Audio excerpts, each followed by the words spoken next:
And it's that time again. So welcome to We Show. Oh boy, do we have an incredible show for you this week.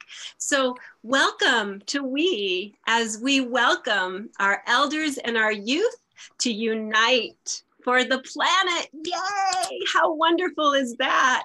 I am so honored to be here. My name is Karen Palmer. I'm known as the Mindful Media Mom and Miss Kindness. We're so honored to have this incredible, beautiful panel of guests and my beautiful, amazing co-host, the founder of We the World, Rick Ulfit. Rick, thank you so much for being here. It's so great to be on with you, as always, Karen, and with our amazing guests for today. It's really a dream come true to be here with all of you, because really we work so hard every day. I was just at the school, I just got back from doing my musical, Kindness Changes Everything. And I was just thinking about how important the work that each of you are doing in the world, and how inspiring it is to know that there's the work that you are doing happening, and that we're really starting to move the level over a little bit into the feeling of really the unity consciousness where we're all working together for the common good. And Welcome to We is the show that answers the question, what can we do? What can we do on, Rick, can you help me? What can we do together that we can't do on our own? Thank you. What can we do together that we cannot do on our own? And you know, what are those three I's, Rick? Okay. Well, that make up the we. Exactly. Inspire, inform, and involve. Three I's that make a we. Because sometimes people, you know, they don't want to have a message that gets preached to them, but they would love to be inspired by a film or a video or a wonderful speaker or a poem or something in the arts and music. And that's how they can get involved. And some people just crave information, you know. They want to know what's going on. And then some people are ready, they've already been inspired, they've already been informed, and they want to take action. So it's some combination of inspire, inform, and involve that can actually engage all of us in creating a world that works for all. I just love that. Let me just tell a little bit about Rick, the founder of We the World and the We campaign at we.net. It's a global platform to unite and amplify the efforts of people, organizations, and movements working for the common good. Rick is the co-creator of 11 Days of Global Unity. I just found out that's going to be the 15th anniversary coming up. Woohoo! That's yay, so cool. Yay.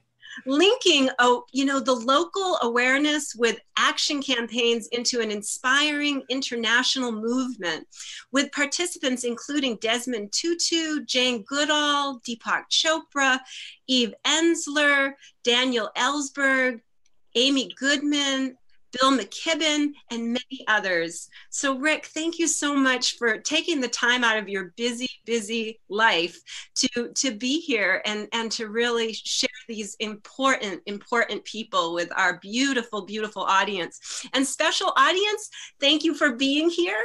We would love for you to share this out. Please share this to all your timelines, share it to all your groups. Let people know we're live and we're talking about what we can do together. So please share this out. Thank you. Thank you, Karen. And want to give a shout out to the person who created the idea for the Welcome to We show, developed it, and has been an occasional guest on the show as well, Sue Blythe. And she's doing so much good work in the world. Just want to thank you, Sue, for bringing this idea to us, and we're running with it. So there's a lot of people to thank. Karen and We the World and Global Kindness and many other groups are part of what's called SINE, S-I-N-E, which stands for Synergized Impact Network Exchange. And many of the SIGN members are actually broadcasting this show as we speak. And it's a very powerful concept where multiple organizations can broadcast on their own web pages, on their own Facebook pages, the live webcast, and then do it simultaneously so a single webcast can become a broadcast. So thank you, John Raymer and the Compassion Games, for initiating that. And thank you all for watching and listening as we go forward in this show. So let me tell you a little bit about Karen Palmer, our host. Karen Palmer is a live stream and social media strategist for We the World and other groups, creating a culture of peace and a sustainable future. She is a best-selling author and popular online talk show host who helps change agents and peacemakers find their voice and share their message and gifts globally. She is also a singer and songwriter, and you can find out more and connect with her by going to globalkindnesstv.org. That's globalkindnesstv.org. So just a little bit about We the World. You can find out more about We the World by going to we.net. It's all about we, right? It's We the World, the We campaign, and we.net. So if you go to we.net, there's a place there right on the homepage where you can find out about our 11 campaigns for change. They include things like unity and interdependence, environment, economic justice, children and youth, health, women, human rights, freedom, disarmament, peace, that kind of thing. And you can actually sign up to participate in one or more of these campaigns. You can become a volunteer coordinator with We the World and join our We team, like Karen is part of our We team. And also Shannon, one of our guests for today, is part of our We team. And you can also, with your organization, sign up to participate in one or more of the 11 campaigns for change. So a couple of other things, just so you know, the next Welcome to We show will be in June, June 18th. And June is a special month. It's called International Children's Month. And in a sense, since we'll be talking about youth and youth activism today, it's kind of like a preview of what we're going to be doing in June with International Children's Month. And Heidi Little is the creator of International Children's Month. So that'll be a special show for us all to join in and watch and be part of. Also coming up in June is the 100-day countdown to the International Day of Peace on June 13th. And that also will be marking the 3-month countdown to 11 days of global unity. And there are other announcements that we will make later in the show. So to get started, I would love to bring on for our first guest today, Beverly Ward. Beverly Ward is Field Secretary for Earthcare at the Southeastern Yearly Meeting of the Religious Society of Friends, otherwise known as the Quakers. She guides monthly meetings of youth and adults in developing projects and activities within their communities that promote care for the earth. She also works with the Florida Interfaith Climate Actions Network and the International Decade for People of African Descent. So why don't we start, Beverly, by talking about the work that you're doing, especially these groups that I just mentioned, and also how does that relate to this whole idea of intergenerational collaboration and collective action and activism? Thank you, everyone, and a special thanks to Sue Blythe. Um, the field secretary position with Southeastern Yearly Meeting was definitely youth-led. We have an Earthcare committee within the yearly meeting, and a minute came out of that committee around climate degradation. And the youth in the yearly meeting said, if you're really serious about this, we should hire someone to work on these issues. So about this began a process, and in October of 2016, I was hired as the field secretary for Earthcare. And in addition to my charge to work with the youth and individuals in monthly meetings within Southeastern Yearly Meeting, which covers monthly meetings in Florida, coastal Georgia. We also have meetings in South Carolina. We have a meeting in Managua and a worship group in Havana. So I haven't made it to all the monthly meetings and worship groups yet, but that is my goal. I also have a broader mission to work with other Quaker organizations in the wider Quaker world, specifically with Quaker Earthcare Witness. I also work with the Friends Committee on National Legislation and the American Friends Service Committee and the Friends World Committee for Consultation. So there's a lot of alphabets out there, but we all work together. And the idea is that we're concerned, we come from a faith-based perspective of looking at our call as Quakers and care for the earth.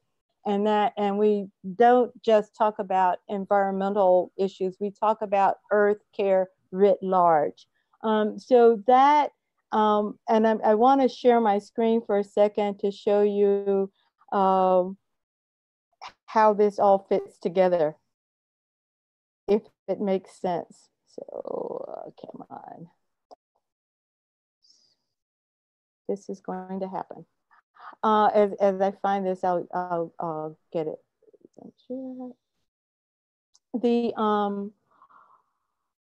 There's a mind map that I'm trying to share with you, and there it is.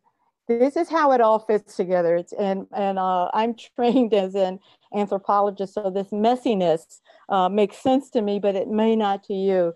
Here's what the field secretary is called to do, and there's peace and social concerns. I work with the youth committee, the Quaker United Nations office. I mentioned Quaker Earthcare Witness.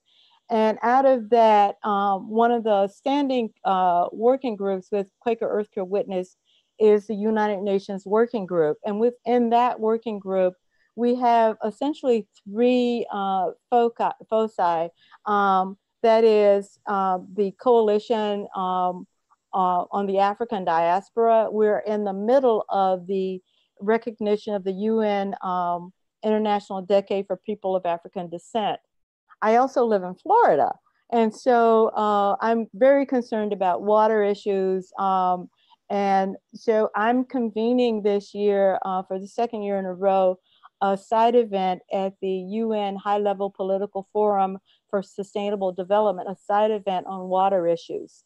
We'll be talking about water and its impacts on people in the African diaspora, but that isn't in isolation. We are very much concerned about issues around indigenous people globally and the impacts of climate change. These are a lot of the frontline communities that are experiencing the impacts of climate degradation. And again, we think about earth care writ large. And that is the work that we're trying to do. So I'm going from this global to the local, and then back from the local back up to the global. So I'll be talking about the impacts of climate degradation in Florida and giving specific examples around water quality, sea level rise, flooding, the problems that are going on with our aquifer, and so on, and how this has how these local impacts have global meanings and vice versa, how we can make these linkages around the world with different communities and how we're all in this together. And the solutions are not just for us, but they're for everyone. And the impacts are not just local, they are global. And that is one way that why I'm so excited about being included in this group on this panel to say that I can talk about my local events, but I can also connect what's happening in Florida with what's happening on the East Coast of Africa. And this sharing and this communal experience that we're having about across the globe is meaningful to all of us, and the solutions that we find can also be transferable.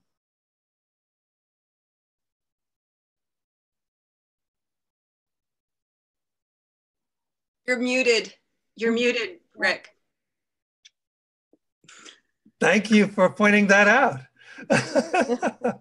I was saying to myself that I love seeing that image because it shows how all of these people and activities are connected, and it reminds me of what we've been doing with the sign network, and they call it Kumu maps, which show relationships as well, and you can click on them and then it opens up.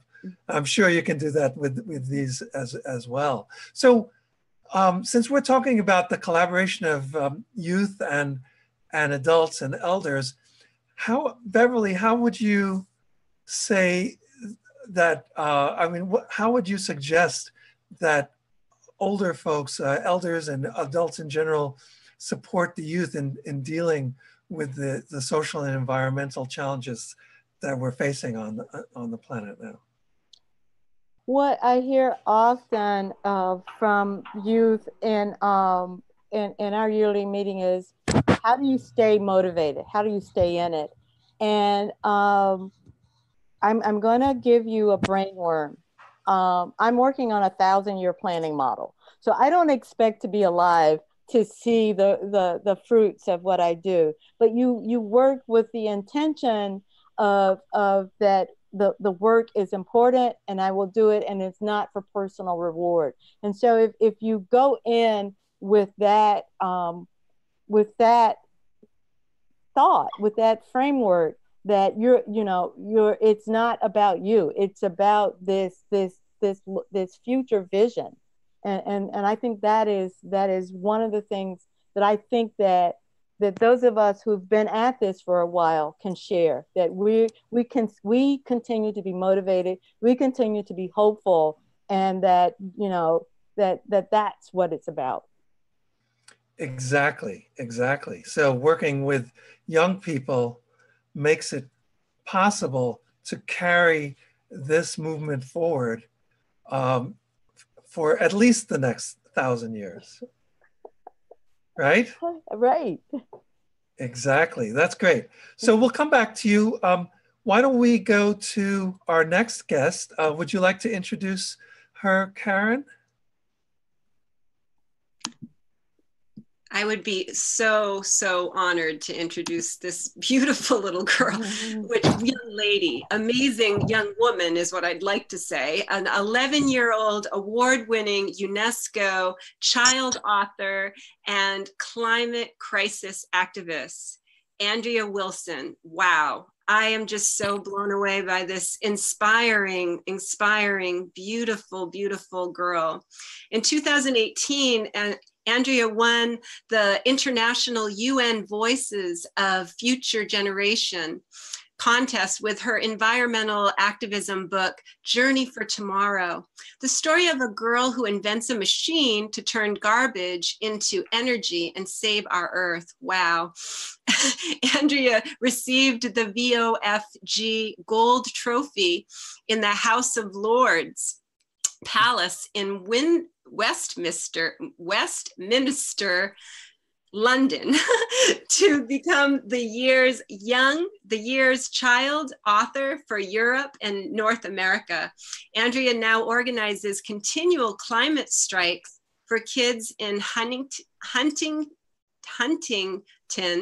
Long Island, New York, where she lives with her two sisters, brother, and her mom and dad, and her bunny. So welcome, Andrea. Thank you, Karen. Can you turn your speaker up just a little bit, honey? And maybe even get closer to the screen. A little closer. And that'll help the volume also. Is this better? Yeah, that's a little bit better. Just maybe talk a little louder. That will help. Okay. So thank you so much for being here. We're really, really honored to have you here. What Beverly was saying, what did that do for you? What were some of the ideas that were coming across when you were listening to Beverly speak about some of the solutions that we're looking at, and how can we start to integrate our generations together? What do you think is a good way to start doing that? I think that one of the most important things that generations do is that they leave the earth either the same or in a better condition as we left it, and that the generations work together to make the earth a better place for many generations to come. That's beautiful. That's so beautiful. Can you tell us about your book, Journey for Tomorrow? Yeah. Journey for Tomorrow is an inspirational story about a girl named Sarah who is motivated to clean up the world from garbage when her dolphin friend gets cut by a plastic ring.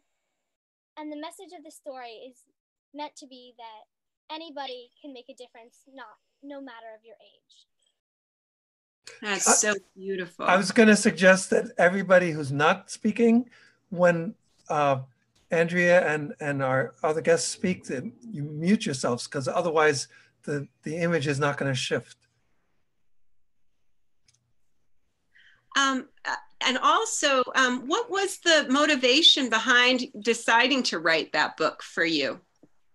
Well, before I wrote the story, I was shown pictures of an ocean not of water, but of trash, and pictures of turtles that were choking on plastic bags, and another picture of a bird with its stomach cut open showing more plastic than fish.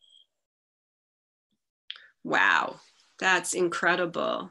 So how are you feeling right now about the world today, with so many people in position of power not being concerned about the climate disruption? How are you feeling?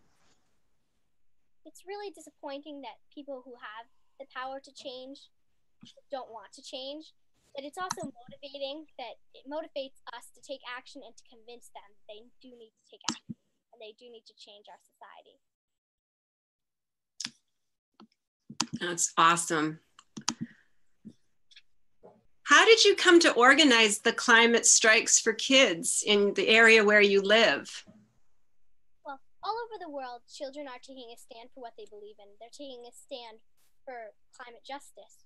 And I think that a big movement needs to be started on Long Island, and it hasn't yet been started. So I thought, why shouldn't I be the one to start it? So then I made a Twitter page and a Facebook, and I started to talk to people, hand out flyers at events. And on May 3rd, I did my first climate strike. And from there, I've been doing them every week. That is so inspiring. Wow. I just am so grateful for you. That's amazing. And I was wondering if you have been following the young woman named Greta Thunberg. Yeah, I have been following her. And how did you first hear about her, and what do you think about what has been accomplished? You're kind of working with her now as you're organizing these strikes. I heard about her in some articles where they're just saying all the things that she's done, and I think her work is really, really great. She's started the whole worldwide movement of climate justice. she's waking up government officials and politicians to start taking action. And her work is being rewarded because countries just like England, they're already taking action. And what changes do you want to see in the world? I would like to see a world where people of power understand the issues and they take action. A world where the people are educated on the issues and they know what they can do to take action. A world where coal is a thing of the past and we use renewable energy to power our homes. And a world where there's no plastic is filling the ocean. A world where everybody is treated equally. And a world where people truly care about the earth and they really understand the problems that are happening and they realize that if the earth gets hurt, it affects them. That's so beautiful. Do you feel that your friends feel the same way? Well, I told a bunch of my friends about the climate strike and I asked them to come.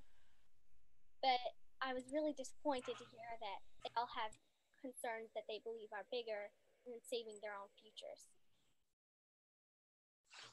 What kinds of concerns do your friends talk about that they feel are bigger? Well, they don't really, they just say they're busy or they have something. They have school because climate strikes, you're supposed to skip school because of Fridays for Futures, where you skip school because striking for the climate is more important than going to school. Because if you don't strike, you will have no future. If you have no future, there's no point in having an education. So do you think that some people, like those friends of yours you mentioned, and even adults, some of them just don't believe that there's going to be a catastrophe for the planet coming? I think some of them will only believe there's actually going to be a crisis or a catastrophe. They won't believe it until it actually starts to happen and it starts to affect their everyday lives. Right, exactly. You know, it's so interesting. We're having these kinds of conversations because We the World is proposing a renewable energy media campaign and movement. And one of the ideas that we're talking about with that campaign is to not just talk about climate change and climate disruption, but also about how the solution, or one of the solutions, which is making the transition to solar power and wind power, that can also help with an immediate problem that affects everyone now, which is air pollution. So it's an interesting model, or a strategy for talking to people to combine future catastrophe with what's obviously happening right now as well. And of course, as you know, there are plenty of people who are having problems right now, even in the United States, because of climate disruption, with the wildfires in California, the tornadoes in the South, and the floods, and even in the New York area, Sandy, the Hurricane Sandy, caused a tremendous amount of devastation, and I think that pushed people over the edge who weren't thinking about it that much. Anyway, what do you think? I think that Hurricane Sandy is a prime example of storm caused, well, maybe not caused, but influenced by climate change. And I think that people may not want to take action until climate change starts to affect them. But if they wait until it does affect them, then it will be too late. So we need to show them what's happening, make them believe that what is happening right now will eventually affect them in the near future, and that if we don't do something now, it will be devastating. Exactly. So let's come back to you. And how about we bring in your father now? Right next to Andrea. Right, exactly. Hi, Rick. Hi, John. So John Wilson, Dr. John P. Wilson, describes himself as a CEO, entrepreneur, scientist, innovator, and father, but most of all, a problem solver. He creates win-win solutions for consumers and business, executed with social and commercial responsibility. Dr. Wilson founded and runs Protify. Ah, I was wondering how to pronounce that. Protify. That makes perfect sense. And Protify, the technologies of Protify enable personalized medicine, such as early cancer diagnostics. Previously, Dr. Wilson developed all organic cultivation solutions for fertilizers and pest control and invented the Arrow, a device which provides a personal, clean air environment in areas with pollution. So welcome to the Welcome to We show, John, and thank you, by the way, for bringing dear Andrea into existence. No, thank you for being here. It's really great to be here. To meet with some like-minded people. These are really important issues. Yes. So do you want to talk about your work, and also how do you think your childhood experiences influence you to devote your talent and intellect to being of service to humanity? I mean, you must think about this a lot since you're bringing kids up into the world. You know, how did it work when you were growing up as a kid? Well, there's two questions. The first is about my work, and the second is about how did, I guess, we get here, or I get to where I am. I'm trained as a scientist in a wide variety of fields, and I guess that happened because I was very curious. The neat thing about science is that when you learn it, you can apply it to do all kinds of things. And people often forget that the paint on your cars, every pill that you take, the paper that you use to write on, this all had a great deal of input from scientists and engineers who worked a long time to figure out those processes or develop those chemistries. And so I wanted to go into science so that I could develop things and make new solutions, and that's what I ended up doing. As far as how I grew up in rural Oregon with sheep and cows and ducks and chickens and a donkey named 7-Up. And my parents were both social workers. Their work was with people who had difficulties like intellectual disabilities. And so I was exposed to this entire breadth of humanity. And when you're exposed to that level of diversity, I think it's easier to recognize the gifts that you have. And in science, it's literally my job to study God's creation. And when you see all of the inner workings of nature unveiled before you, it's very humbling. So putting those things together, I feel like it is incumbent upon all of us to use whatever our skills are to contribute and to make as much of our one life unit as we can. And so, yes, I think growing up, those values were very important, and that perspective was incredibly important. Very interesting. And, you know, in our conversations in the past, I think you mentioned that you have done homeschooling with your kids. You want to talk about that a bit? What led to your doing that, and how does that kind of fit into the whole picture of what we're talking about? Schooling. Yeah, so there's there's really two aspects there, and the first is about education. Our school systems, and we've tried both public and private, our school systems do a great job for people who are in the middle, and they also have programs to address kids that are having difficulties. But when your intellect doesn't match your physical age, they don't do such a good job. And we did public school, and then we did private school, and then we thought, well, we aren't getting anywhere with this. We'll just do it ourselves. So Andrea is now taught by myself, her dad, her mom. She's taught by my own former graduate dissertation advisor in sciences. She has a math tutor and tutors for poetry and book publication. So that was the education part. The other part is that these are these problems that we're talking about, these are real problems. This isn't like fake. This requires actual action. And so many people talk about doing things. I'm like, oh, what have you done? Well, you know, you can, the little bio you read exemplifies that we're about action as a family and actually doing things.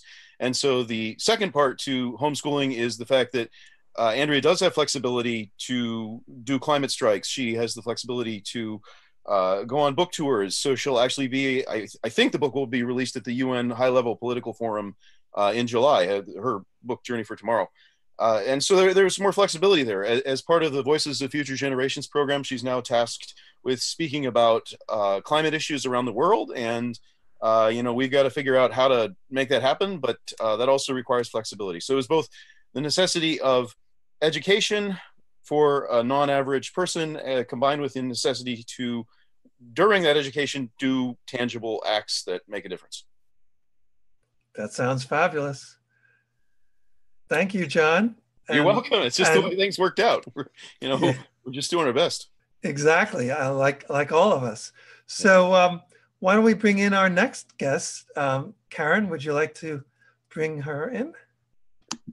Absolutely. It'd be an honor to bring our amazing grandmother, Shannon Crossbear. I mean, really, she is such an inspiration and such a gift to our world. And I just can't even begin to put into words how inspired I have been by just knowing her being on the planet. She is a beautiful, powerful, spiritual, how do you say that? Ojibwe.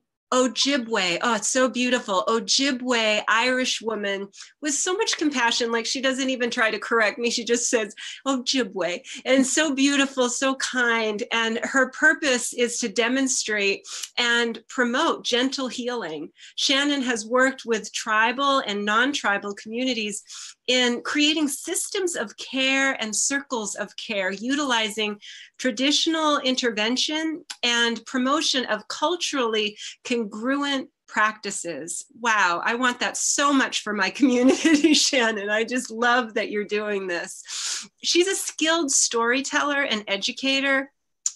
Ms. Crossbear works to improve conditions for future generations, providing through protecting the freshwater sources, honoring the circle, and supporting International Children's Month. She is currently acting as a change agent and with Change Matrix, and is part of the We team at We the World. Welcome, welcome, Grandmother Shannon. Thank you so much for being here. Well, thanks for having me. What an exciting opportunity to just hear these wonderful words from all the panelists. And Andrea, thank you for what you're doing. And I think it's so important to have that youth voice, right? Because that youth voice is critical.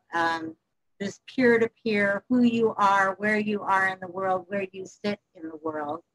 Is so important. So I thank you for the work that you're doing. Wonderful, wonderful. I feel like it's really, really inspiring to see all of you coming together here. And I know that we'll probably have lots of conversations together. And I want to also just kind of thank John for the work that he has instilled in his beautiful family to expand and amplify this work.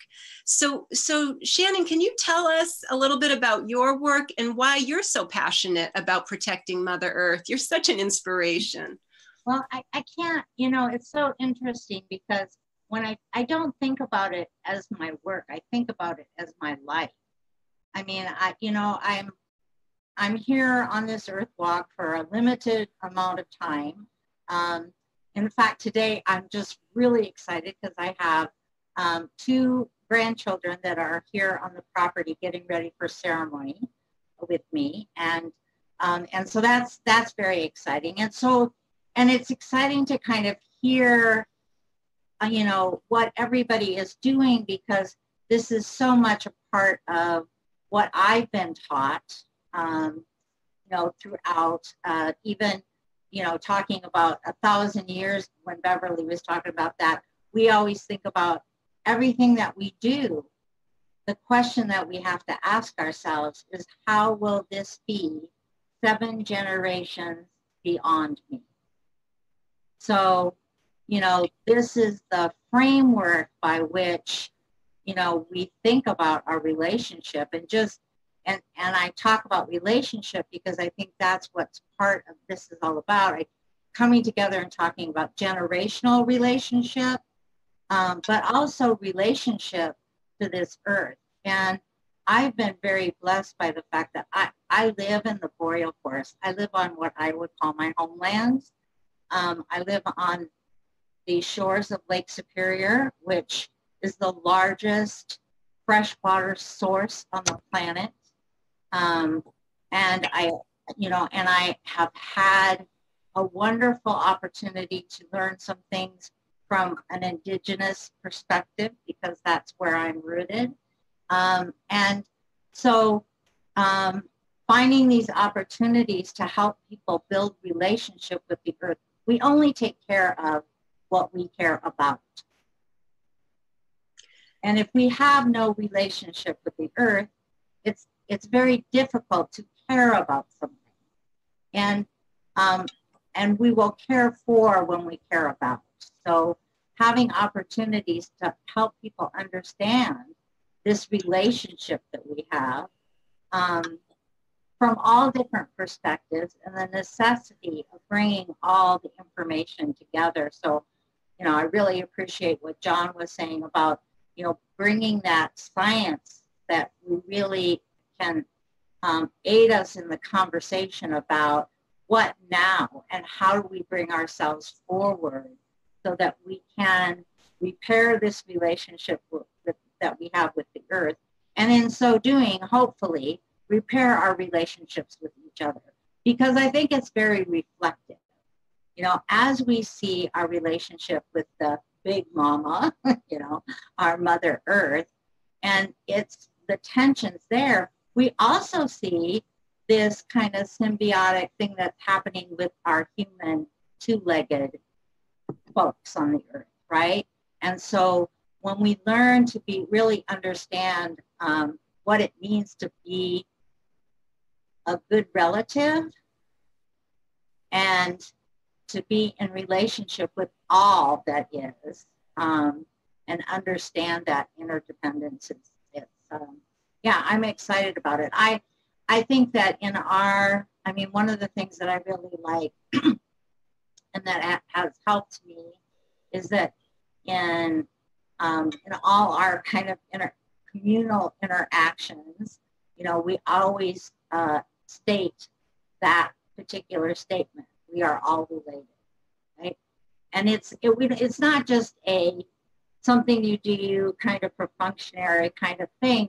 It really it invites us to think deeply about what that means and what both our roles and our responsibilities are around that. So, you know, sharing this place. So I'm glad to share it with all of you. Yes, and you know, I was going to ask you about something you said before, which made me think in terms of relatives and everything. You mentioned about some ceremonies coming up, and I thought maybe that could also connect with this idea of intergenerational collaboration. You know, as we're talking today about how, let's say, elders can support young people in helping to protect the earth and to be part of our communities. So would you like to tell people about the ceremonies that you said you're about to participate in? I will. And before I talk about the ceremony we're going to be doing here, I'm going to talk about another ceremony that happens kind of earlier on, and it's called a transfer of character. And so the transfer of character ceremony is a ceremony that takes place between an elder and a young person. And as the elder knows that their time is becoming more limited, they have an opportunity to share in a special way of kind of that character, that motivation, those lessons learned, to become and I guess maybe in some other ways it might be looked at as a mentor, but it's an actual ceremony that's done around that. The ceremony that we're having this weekend is, it has different, people call it different things. Sometimes they might call it crying for a vision. In Lakota language, it would be a humbalecha. We call it a vision quest, fasting on the hill. There's all kinds of different terminology for what we might call it. But basically, there comes a time in a person's life where they're looking for that purpose, that sense of direction. And we live in such a busy, busy life, right? Everything's coming at us. We've got so many things to do, and all that, all this input. And so a vision quest is a time apart, to take time to eliminate all of the distractions so that one can truly focus in on what possible messages possible. You can say that whether it's inner knowing, external, ancestral forces, whatever, that really will help to have you guided as to what might come next or what your path might be. And you have helpers. You can't have these ceremonies. None of our ceremonies exist without helpers. And the helpers, what the helpers do is they help to hold that space and to be there so that you can be on that journey, right?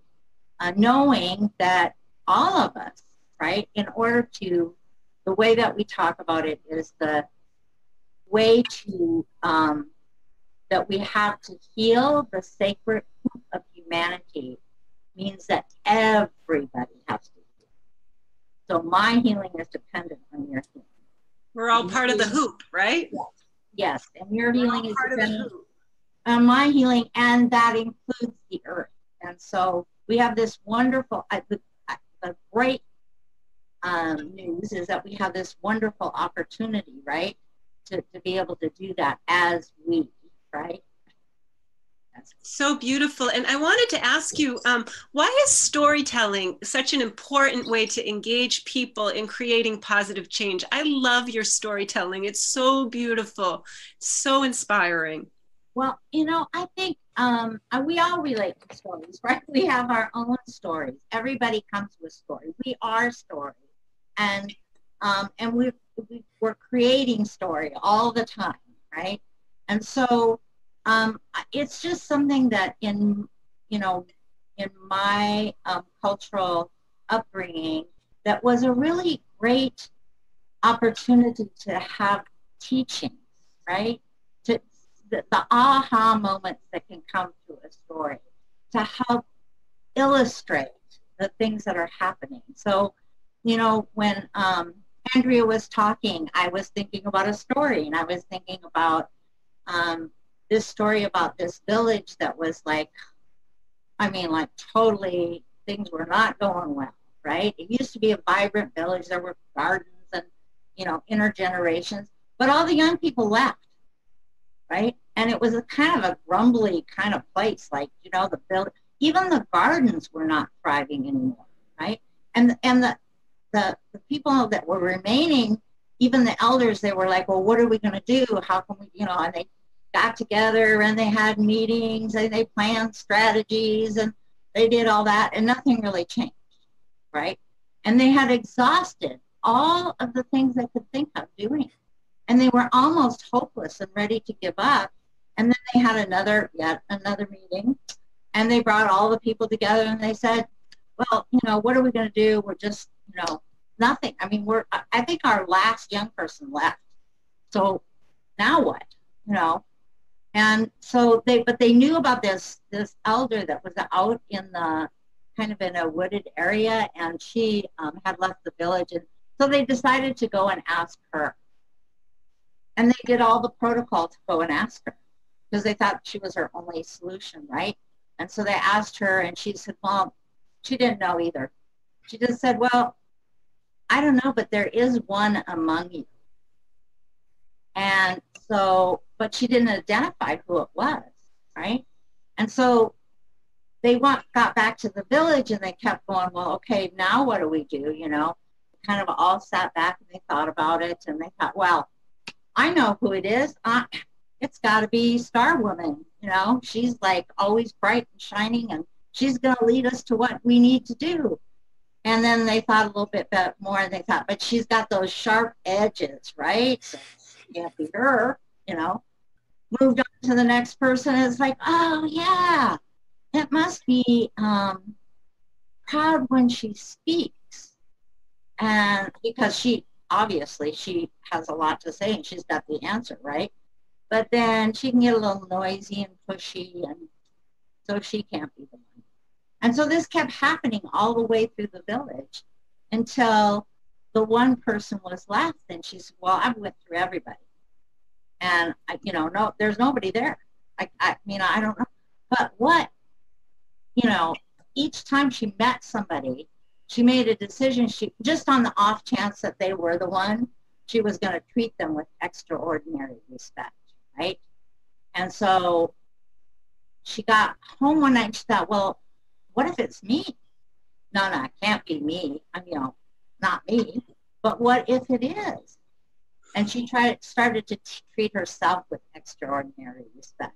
And they don't really know when or why it happened, but all of a sudden, here was this community with these people treating each other with extraordinary respect, just on the off chance that they were the one with the answer, right? I love it. I love that. I love that story. People started coming back to the village, right? And the story is that it just became, the whole thing changed around, right? So it was the one, and it wasn't one, right? So beautiful. I love that. So thank you so much for sharing that. What do you think is something that we can do for our youth activists with this storytelling? I think help to elevate their stories. Andrea's got a story. An awesome story. I mean, she's like, I'm so excited. I'm so honored and excited for all of you to all be here together, because my mind is just, my spider web is just going in all these different directions of all the places I want to share you and invite you. And so grateful for everyone here. So why don't we open it up, and so we can all Everybody can unmute yourself so we can have a nice little circle here.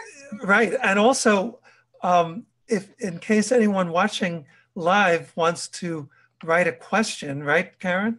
Well, yeah, definitely. Type into the chat if you'd like to ask any of our panelists any questions. But I forgot, I wanted to ask Andrea. Andrea, what are you planning on going into for college, and as you go into your next part of your education? What's your big vision, your big audacious goal? Not that you don't have a huge one already. I'm thinking about, I'm going to study the sciences such as chemistry, and I'm going to study engineering and literature so that I can use everything that I learn to benefit the earth and to come up with solutions to the problems that we face. Beautiful.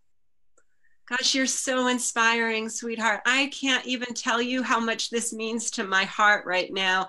I just left, I'm working on some kindness programs that we're bringing to our school. I've been working in the schools to bring environmental education for the last 18 years. And so I know that what you're talking about, to hear you living this you're a living legacy, sweetheart. You are a living legacy, and really so excited for everyone who's here. Beverly, you're a living legacy. You're a living legacy, John, and Grandma Shannon, living legacies, and Rick, you are a living legacy. There's no question about that. And so, like, what's the big picture here? That the question that people are asking right now is, what's the next step here for the people who are watching? Yeah, and let's hear from Beverly. We haven't heard from you in a while. Yeah, what's the next step, Beverly? That's what they're asking. What's the next step? What can we do, the people who are watching right now? Well, Grandmother Shannon, I love stories, and I'm trained as an actor. And one of the things I do is I participate in playback theater.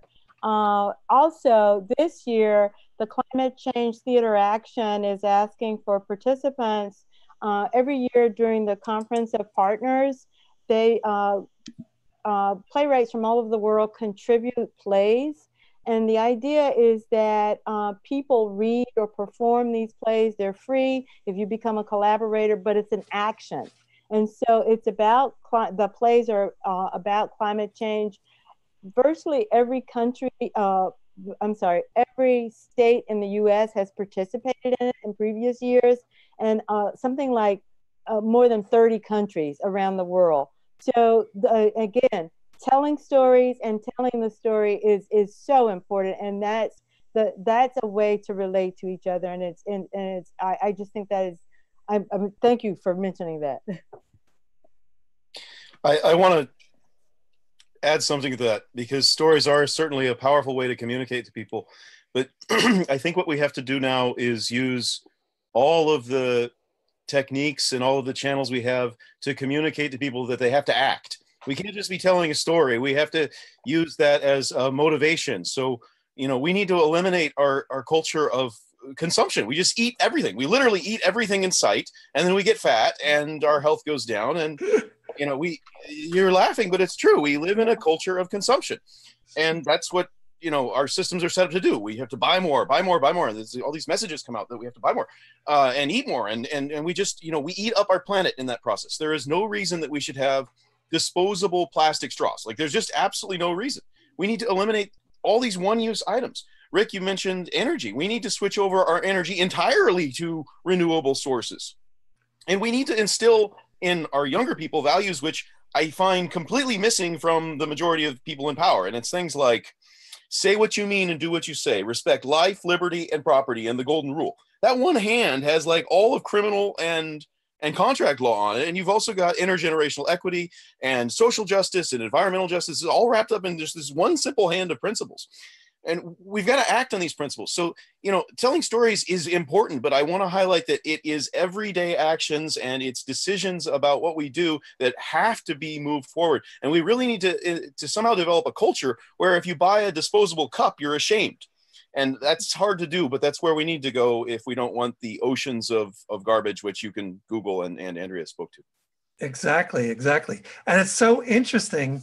Do you remember I was talking about before how some people gravitate towards inspiration and some people gravitate towards action? So we can see that, and actually we can do all of these things, because when people take action, then there are tremendous stories that can be told about those actions. Like Andrea, I'm sure you have stories about the climate strikes that you organized, right? Yeah.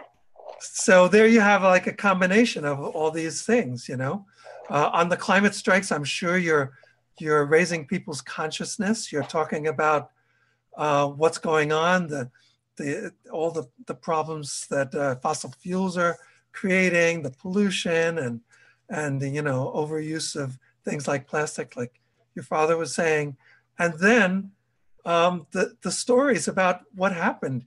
The successes, the failures, all of that becomes part of it. And then it's just a way to engage people in different modalities, in a sense.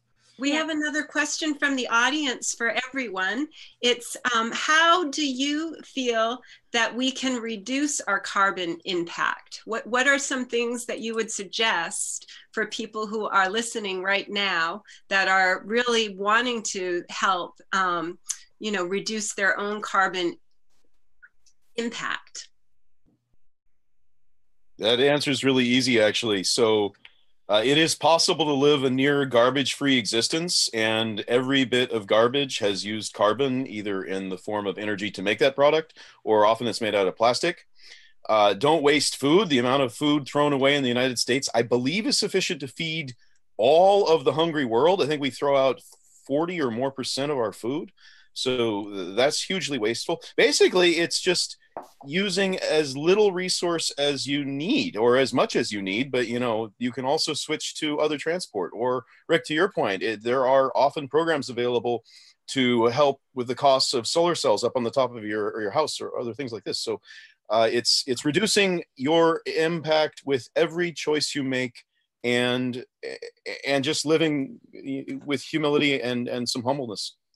Yeah, I would add to that we were talking about the problems with plastic. A lot of plastic is created using oil. I think it's like a petroleum product. A lot of yes, not some of it, virtually all of it. Almost all of it. Virtually all of it. Yeah, virtually all of it. And from my understanding, my understanding is that by something like 2040, which is not that long from now, the amount of plastic in the oceans, the mass, is going to exceed the mass of actual marine life, which is really an incredible thing to consider. It's very scary. And I also want to mention one other thing. For 10 years, I played keyboards. I'm also a musician. I played keyboards with a group called Reverend Billy and the Church of Stop Shopping. And he's great. He's very famous in many circles. I love and he combines the whole inspire, inform, and evolve thing with a lot of humor. His whole persona is like a late night TV evangelist, but what he talks about is the earth and stopping shopping. And so he'll say, Earth-alleluia, So it's very important. The whole consumer thing is an extremely important point. I'd like to ask you, did you guys happen to see Bill Nye the Science Guy? He did a really awesome video that's going viral where he lit the earth, the globe on fire and said, wake up, you are not little children anymore, wake up and please realize that the earth is on fire.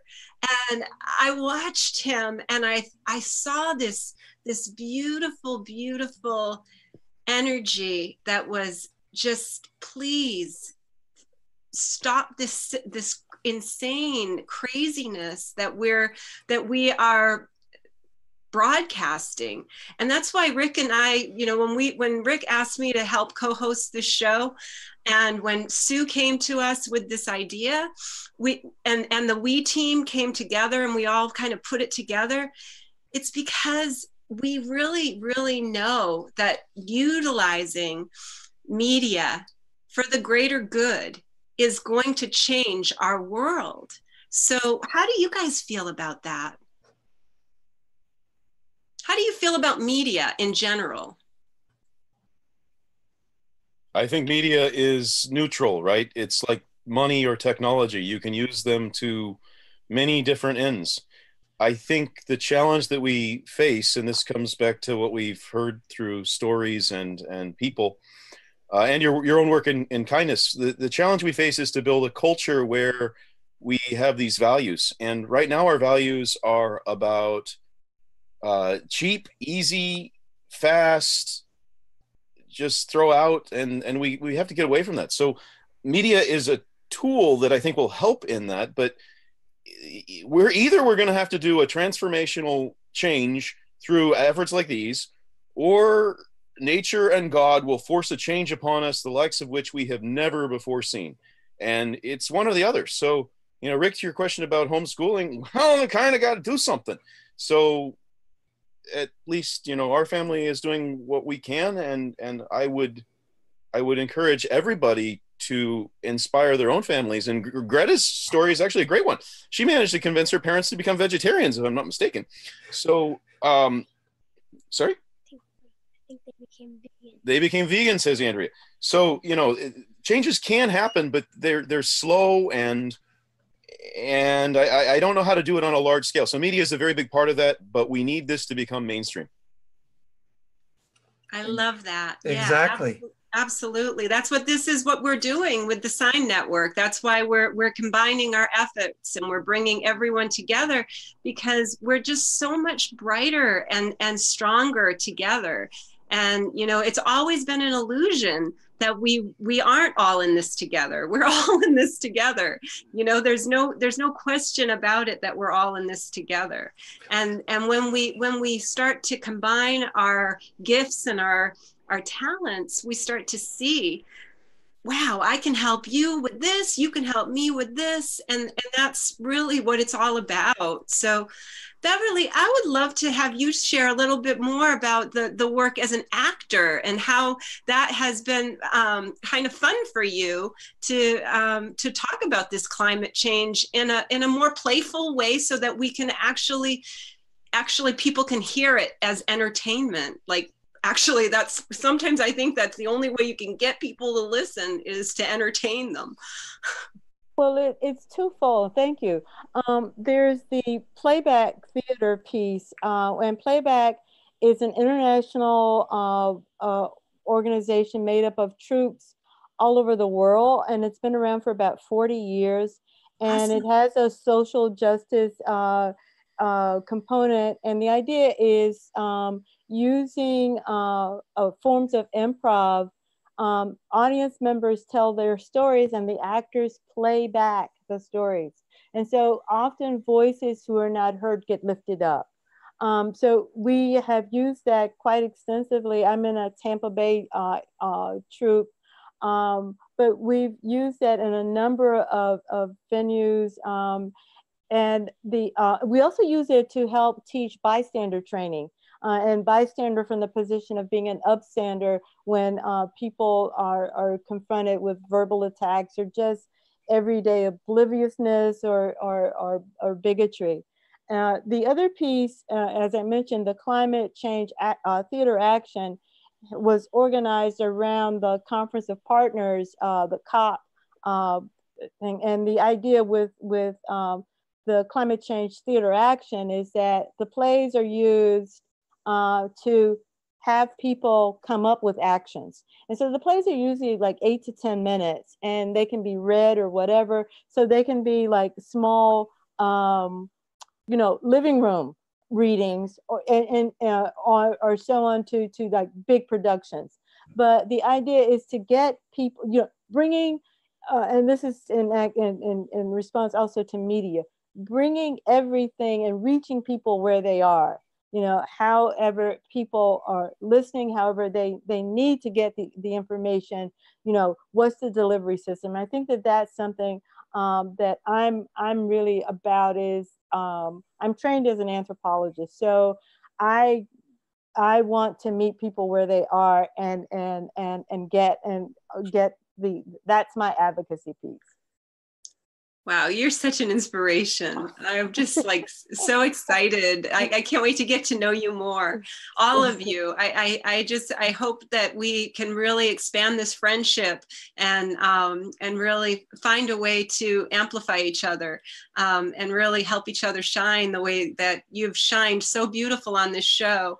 And each of you have really, really just touched my heart. I just want to just really thank you so much for taking the time to be a part of this. This is a vision, it's a dream. When you put a dream lands in your heart, and then you kind of start to take the action steps in those directions, and you kind of hope that other people see that dream too. And then you start to love this dream that we have in our heart into this reality, into this world. And, I'm just so excited to be part of seeing that and witnessing that. And Andrea, I'd love to hear just maybe one little story about maybe somebody that you maybe met out there on one of these times. Maybe people saw you doing the strike, and what kind of reactions are you getting from the public?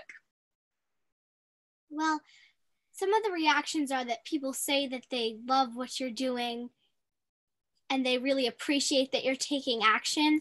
But I think that those people, they really appreciate what we're doing. They need to join the movement.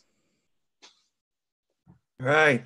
And how can we join the movement? How can I was going to say that's what good. can we do to help you? What can we do to support you? Right. And I want to put that and in Beverly too, and John and Shannon. Right. What's the best way to support you? Right. So the context is what can we do together that we can't do on our own? So maybe we could just go around and say how people watching this or now live or recordings later, how people can work with you to support what you're doing. You want to start, Beverly? Well, I'm going to flip it a little bit. Now that I've met all of you, I can tell your stories and I can connect other people to you. True. And I hope you would do the same for me. I mean, right. It's how what I'm doing connects with you. And so I can lift you up. Exactly. But do you want to give a website or something where people can connect with you and find out more, that kind of thing? Right. Well, there's the Southeastern, it's seymquakers.org and Quaker Earthcare Witness. I also put in the chat box a link to the Climate Change Theater Action. And I also encourage people to Google Playback Theater.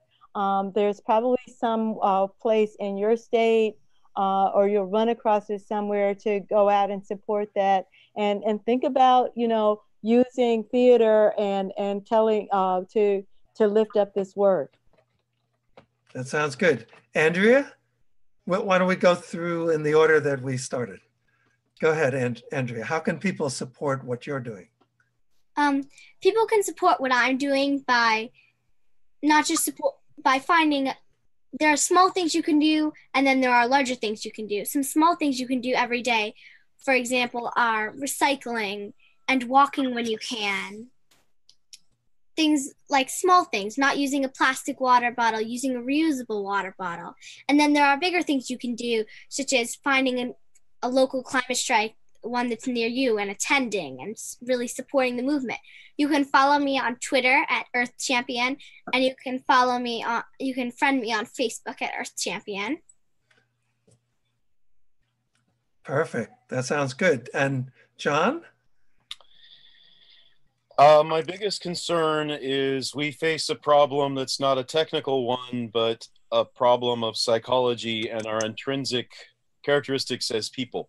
So if anybody's got ideas on how to actually build in a fundamental belief that our planet and our decisions are really important and somehow get it into our culture, boy, I'm all ears.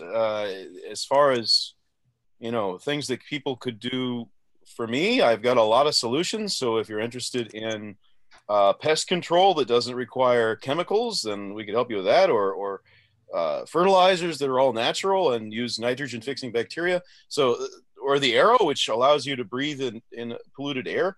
People could reach out to me on that, but these are kind of band-aids, right? We need a structural change throughout our entire world. And that's a tough problem. It will happen. Like I said, we're going to be forced into it if we don't manage it, but I'm hoping that we don't have to go there. Exactly. Everybody's nodding their heads as you said that last thing. Well, it's happened before. The great equalizer of inequality in Europe was the Black Plague, and great disasters always end up equalizing things. So that's something I'm hoping we can avoid. Right. I mean, my whole approach with the We campaign is to have a positive motivation rather than a reactive motivation, like from a crisis, and, they say prevention is much better, more efficient in so many different ways and less costly than crisis management. It's true. Only we as people have a terrible history about being forward thinking. So that's tough. So yeah, anything we can do through whatever media or channels to build this culture, that's what we got to do. And Shannon? Yeah, so I think simultaneously between the bigger picture things that we can do are those small moments that really, you know, so we can hit that tipping point that John was talking about, where really we have social change. And we know it's possible. We've changed our behavior. We've changed our behavior in different ways over different things, like seatbelts. When I was first driving and I was young and I had my kids, we had a station wagon, we threw them in the way back. There was no seatbelt, there was no chairs, there was nothing. I am a grandmother. I am probably soon to be a great grandmother. I would never think about getting in the car without saying buckle up for safety, right? So, and it wasn't just, the switch did not happen just because laws were put in place. The switch happened because we changed behavior. We were able to tap into what people cared about. And at that point in time, we cared about our children and our loved ones enough that we would want to keep them safe, right? So how do we take what we have learned about, to John's point, what we have learned about social change and create an opportunity to have a different conversation, number one. Number two, everybody can introduce somebody to the earth. If you don't know it, you can't care about it, right? So, you know, we have so many young people in this world who don't know anything but cement, right? That haven't ever climbed a tree, put their toes in the mud, you know, all of the kinds of things, and watched relationship with our natural world around us. And when that happens, it changes, because people then have a different relationship that they care about. So we can all build relationships with each other and the earth and encourage that in other people. Take that walk, right? And make those everyday decisions, like, do I really need to drive to get those groceries? Or is that something I just think I need to do? And I live in a very rural area. And I remember years ago, we didn't go to town. I'm on the reservation. And go to town except for once every 2 weeks. And if you forgot something, you forgot something. You know, you had to wait, either borrow it from your neighbors or wait another 2 weeks, right?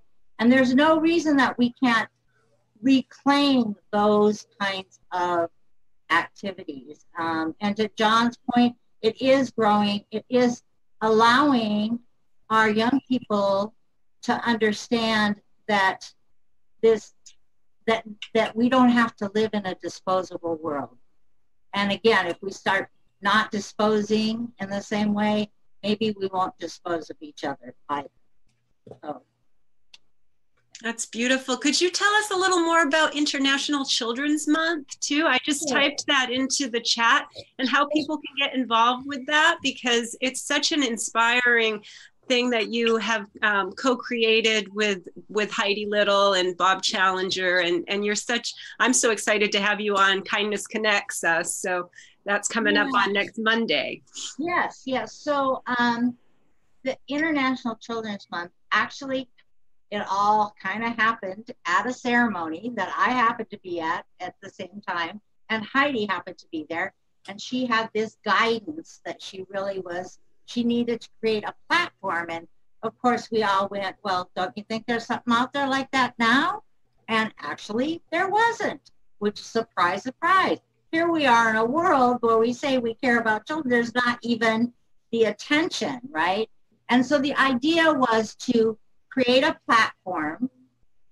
International Children's Month would be June. It's connected to the earth. It's connected to, our sacred waters, all of those kinds of things, the solstice, so all great energies to connect it to.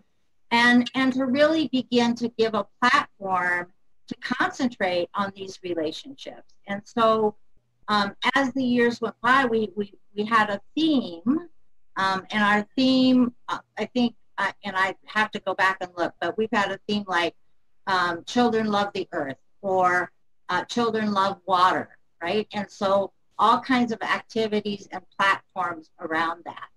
Children feed the earth. So we're really looking at all the ways that we can bring in young people.